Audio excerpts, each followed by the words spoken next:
വടപ്പുറം പാലപ്പറമ്പിൽ ചാലിയാർ പുഴയുടെ കൈവഴിയായ കുതിരപ്പുഴയിലേക്ക് ഒഴുകുന്ന തോട്ടിൽ ശുചിമുറി മാലിന്യം തള്ളിയ സംഭവത്തിൽ പ്രതികളെ പോലീസ് അറസ്റ്റ് ചെയ്തു.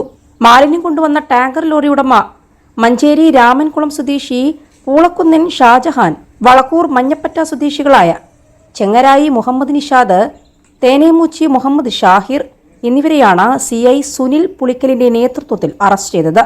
16-ാം തീയതി പുലർച്ചെ 4 മണിയോടെയാണ് കേസിനാസ്പദമായ സംഭവം നടന്നത്.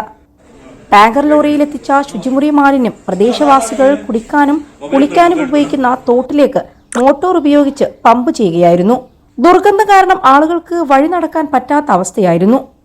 തുടർന്ന് 4-ാം വാർഡ് പഞ്ചായത്ത് മെമ്പർ സീനാചന്ദ്രന്റെ പരാതിയിൽ കേസ് രജിസ്റ്റർ ചെയ്ത പോലീസ് പൊതുസ്ഥലത്ത് മാലിന്യം തള്ളുന്നത് തടയാനായി നിലമ്പൂർ നഗരസഭ സ്ഥാപിച്ച CCTV ക്യാമറ പരിശോധിച്ചു.